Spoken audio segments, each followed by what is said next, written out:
Hello, everybody. Welcome to this session of the Mindful Drinking Festival. This is a session I've wanted to do for a long time, which is to talk to somebody from a drug and alcohol service.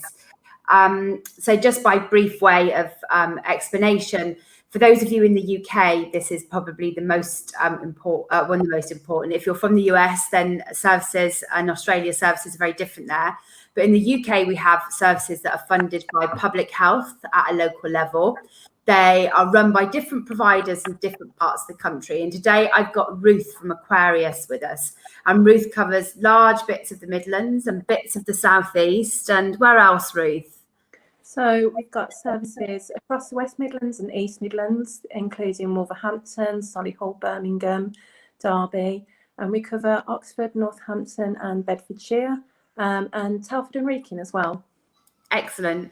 And I've always known about drug and alcohol services because I used to be a local authority councillor, and so I used to be one of the people that commission them. And it's a tough time for those services at the minute because they're being asked to do more and more for less and less money. So unsurprising, everybody here in the UK. So when we talk to Ruth, it's worth understanding the immense pressures that they work under in order to provide services, which is why sometimes I think people may get slightly frustrated when they connect with a service.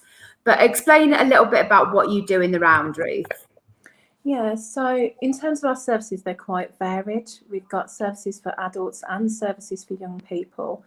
Some of our services are for adults where they may have problems with alcohol, it might be drugs, it might be gambling. We work in partnership with other services as well, like the NHS, so we can provide that whole holistic approach, including if people need any medication, detoxes.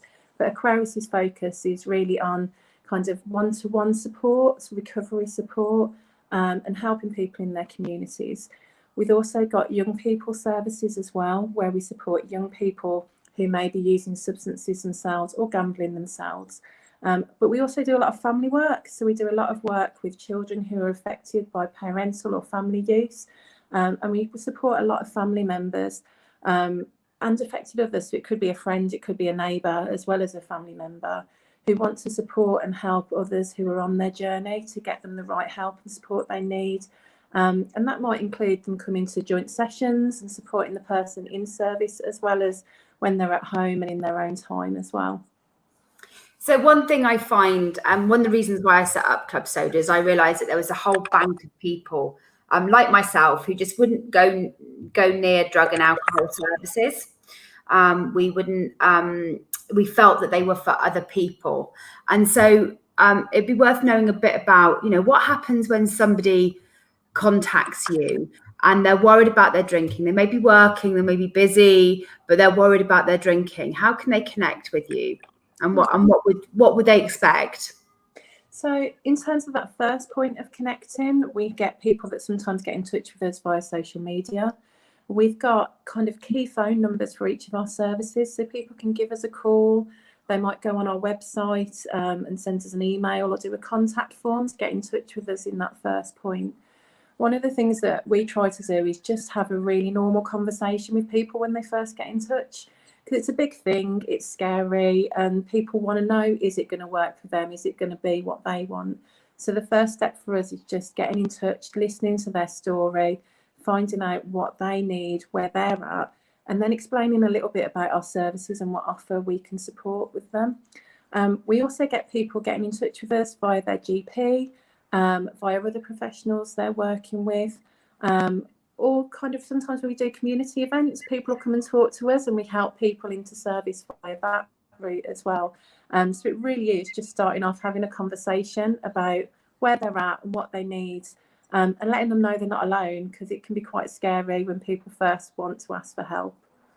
And then what do you offer? Is it one-to-one counselling, or do you bring people into groups, or I guess actually the first question is I suspect you do an assessment around risk, because it's a big discussion we always have in Club Soda, which is if you're dependent, don't stop immediately. So I know that happens. So how would you do that? How would you do that risk assessment? And then what could people do with you? Yeah, so that first assessment point is probably the point that's the hardest for everybody, because we do have to sit down and ask lots of questions about what that person is experiencing. Like you said, we don't want people to just stop. So we need to ask questions about what they're drinking, what they're using on a daily basis, what got them to that point. Our point within Aquarius is we want to listen to that story. So we try to make it as easy as possible in a nice environment, and just having that discussion about what does a normal day look like, what is their life, what changes do they want to make. But we do have to ask people questions about their lifestyle that can feel a little bit intrusive, but we're coming from a place of trying to help and understand where they're at, so we can give them the right advice and the right support. Because some people may need medication input, and they might need a doctor to see them, and they might need a little bit of help along that journey. For other people, they might be drinking at lower levels, and we can do cut down plans with them, give them some of those tips straight off, and then look at what works for them. So that first assessment bit, is quite daunting, but it is just about allowing people to tell their stories so we can give them the best offer in terms of what that treatment looks like. In terms of that first appointment, we always make sure that people go away knowing what that offer is going to be, because there's nothing worse than them being left waiting, not knowing what it's going to look like, thinking what's coming next. And we offer a lot of variety. So we do one-to-one support where people will have a key worker that will talk through them about their particular needs, their particular interests. It might be in some of our adult services as a doctor or nurse involved to give that whole approach. But we also have a lot of people that engage in our support groups. Some of our support groups are run by peers, so other people with lived experience who want to share their journey with people and help people along the way. But we also have education groups. We also have activity groups, because sometimes it's about making a network of people with similar feelings that you can work through things with. So we get a lot of people that want to come and do things like our walking groups, our art groups. It's not just about necessarily having that one-to-one counselling support. They want more than that. And so we try to give that whole package and support people with whatever's going on, really. Yeah, and we know that because, Sober and Social and Sober Girl Society run events. We run events, lunch meetups in pubs. Really important that we meet in pubs, because it's about practicing a new behaviour in a familiar setting. We do our pub crawls and all sorts of stuff like that. So we all know we want to be social. Do you always treat everyone who comes through the door as if they're dependent, and therefore get people to taper? Because this is still the bit that you have to know, Ruth, this is the bit that really frustrates me in services. Some people are told to go and taper for 6 weeks and then come back and things like that. And there seems to be this long gap for people when they've made a decision they want to change, and when they might be able to get that support to change. Yeah, no, absolutely not, Laura. It's a frustration that I share as well. If someone's come and said, I want help now, I want to do something now, why would we make them wait weeks? There's nothing more frustrating than that. So no, not at all. What we'll do is it's very much dependent on that person. So if somebody needs to see a doctor or nurse, that might take a little bit more time. But again, we try and get that happening really quickly. So nobody with any of our services would wait 6 weeks, even if they did need medical input. But for most people, we'll have options of things that they can do the next day. We try and get phone calls within those first couple of days to people so that they can start to build that relationship with the person they're going to be talking to, and try and get people trying to engage in other options as well as what we offer. We don't operate waiting lists. We like to get everybody in as soon as possible. For some people, they might want to be seen weekly. Other people, they want kind of it to fit into their life. So there's no kind of set, it's going to look like this for everybody. It's very much, what does that person need? Evenings, weekends, during the day, whatever. And we work with where that person's at to look at what they want to change. And some people that come and see us, Laura, they want to cut down a bit, but they just want some practical tips, and that's absolutely fine. They've already started that journey and they just want that little helping hand, but they don't want to have to start from scratch or wait ages to do that. Yeah, and for me, it's really, it's why we started Club Soda, which was people are off finding solutions for themselves. Some of them aren't particularly ethical, and there are lots of untrained people offering services in this space. and there is a danger to just immediately stopping, but equally there is something fantastic about making a decision now and starting immediately, because there's no better time to start than the time that you first reach out for support. And I guess it's always that bit of frustration around, for me, that traditional face-to-face services versus what digital can do. And digital can end up taking people on a journey that's actually quite unsafe if they're not careful. Yeah, and we've tried to address that. So a good example is in our Derby service, we've just set up something called DrinkWise, and it's got a separate website for that, which is kind of, they've got self-help support. They can link you in with a specialist, but it's very much here and now, because we've recognised that people will look digitally for instant answers if they need it. And so our services need to adapt to that. So we're always looking at what can we do to mean that we meet people in the space that they're in. And so our services look very different to what they did 10 years ago. And it is very unique now in each area to work with people. Absolutely, and it's why our courses are important, and the Wellcome Trust funded the research that underpins those.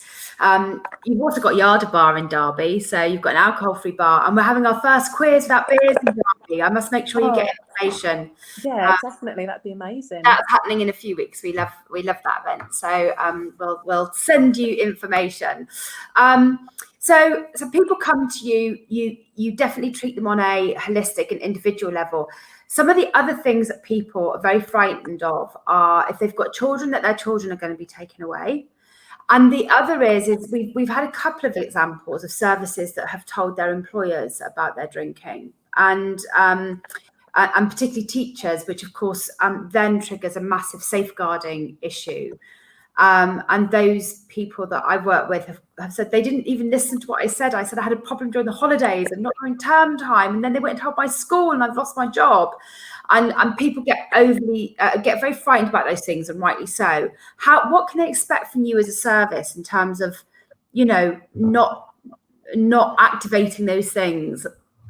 Yeah, so I suppose firstly, we can't promise people that things won't be activated, because sometimes we do have to, share with people what that's happening, what that looks like. But what we always do is have that open conversation. So it doesn't mean that we automatically need to share for people. We work with people with their families. We want families to stay together. We don't want children to be removed. We don't want people to lose their jobs or anything like that, quite the opposite. But what we do is we work with people about how are they being safe. So if we looked at the example of driving, we talk to people about driving, about how they can't drink and drive, the consequences of that. And we give people that opportunity and support them in making that decision themselves. And most people will make that decision themselves. They will choose not to drive. They will be absolutely safe. But we always explain to people, as if they tell us that they are putting themselves in those really dangerous situations, then we will talk to them about that, and we will talk to them about who we need to share that information with. But that's very, very, very few people. The majority of people that wouldn't happen with. Your example of the teacher, we would want to work with that teacher in the holidays to cut down, to make those changes, to make sure that they're safe, and make sure they're in a good place when school restarts in September. And if we've gone through that and that's working really well, and that teacher's confident in terms of what changes they've made and that support, then we would embrace that. We would celebrate with them. If somebody was in a job that was really risky and they were struggling at that moment in time, and it was having problems in terms of health and safety, we'd have to have that open conversation with people. But we would never do anything without talking to them about it and having that agreement, because it's always better if it comes from the person themselves. So it's always better if the person is in control of that, can help have those conversations and understands why we need to take those actions. The last thing anybody needs is somebody else doing it without their consent, without them understanding, without having that conversation. It is a really difficult situation for organisations, and I guess this is the one thing that people need to understand. Even we have a safeguarding policy. I actually don't think there are many people in the non-public sector space that do have a safeguarding policy, but we do at Club Soda for a number of reasons. Now, there are less things that we can do because we're connected with people online, and we don't have those one-to-one conversations that you have. But I'm sexual harassment and people being inappropriate and all of those things at some of our events is not on. And so we have a policy around that. And it might seem that that's controlling and difficult, but you know, you would want to know that people are safe within an organisation, and we know so many examples when they're not. Absolutely. And it's really hard because obviously it's people's livelihoods, it's their families, and people do really worry about it, which is why I can only say that we would always have that honest conversation, because if we're in it together, we can work through it together, then it looks much better. And I suppose in terms of it, that's why we work with families as well in Aquarius. So we work with the whole family, we work with the children that are affected as well, because we believe that people are going to do much better if they get the whole family on board, if everyone's part of that journey. And if we can get everybody to work together to understand the effect on each other, support each other, care for each other. And so kind of any of those negative consequences are always a last action. But I just want to be real with people that it is something that we do have to talk to people about, but it isn't going to be a nasty surprise that isn't discussed. No, and absolutely, and it should never be something that stops you walking through the door. That's the thing I want to say. Any good service and all of the services across the UK that deliver services at a local level all work in a very similar way. Yeah. They would have that conversation with you. It wouldn't be a surprise. You wouldn't suddenly, you know, find that social services are at the door. There would be conversations about how you feel about that as well. And I think I just want to, because nothing changes if nothing changes. So walking through the door is the most important thing that you can do. Absolutely. And if you walk through the door and you're honest about it, we can work with you, and it will hopefully never get to that point. It's when people don't walk through the door and they leave things too late, that's when more of those serious consequences are faced, because people have needed that help and they've put it off. So I'd always say kind of come and talk to us about it, come and get some support, because there's always options. And if you work with us, we can help you through that rather than you facing some of that alone. Thank you so much for this, Ruth. It's been really important this is always a conversation I have. I spend a lot of time online searching for people's local services so I can direct them to the face-to-face services, and for people to know that they're there. They're not frightening spaces. It's definitely worth walking through the door. And as always, you don't only have to access one thing. You can go to Aquarius services. You can still be part of Club Soda. You can still read Lit. You can still go to free events. Elsewhere, that you don't only have to stick to one route through changing your drinking. In fact, piling it all in is a great thing to do. Absolutely. I mean, life would be really boring if we all stuck to the same thing, wouldn't it? You know, and the events and stuff that you guys do are so different to what we offer and what services offer. And so it's really important that people do link into that. Plus, we don't want people to stay with us forever. We want them to. I've just lost you. Oh, there you are. You just came back. You said you don't want people to stay with you forever, and then you disappeared. So we don't want people to stay with us forever. We want them to get what they need from us to make that change. But then we want them to link in with you guys. We want them to go and work with other kind of recovery services, things in their community. We want them to get their life back, really. And that doesn't involve us long term. We're just that bit in the middle that helps them get back on track. The one bit I didn't touch on, but it's also worth saying is if you are dependent, then there are routes through community and medical detox through you. And again, people will see adverts all the time for very expensive rehab centres. You don't need to go there first. You need to go to your local council and see what they can offer you. It will certainly be of a very high standard that's done for the medical profession, completely checked by the CQC and all of those other things. Not all of those services out in the privately offered are they, Ruth? No, they're not. And in terms of it, it's very different to what it used to be. So we have lots of options for detoxes. Some of those can be detoxes at home. Some of them are detox houses that we run in the community, as well as signposting into rehab if people need that. But by coming through your local service, you're guaranteeing that it's CQC registered, as you said, but also that we're linking you in so that it can work for you in your life. sometimes people might go away to rehabs, but then you've still got to come back to your life, your family. Yeah, so we want to help people so that when they get those options, it works for them and helps them. And like I say, we've got loads of doctors, nurses, a wealth of experience across the NHS that work with our services to make sure you get really good care. And then you get linked in locally as well to make sure that you've got that wider support. So definitely come to us first. Brilliant. Thank you so much for your time, Ruth. This is certainly a subject we'll come back to time and time again. But for now, I'm going to stop our show and let you go.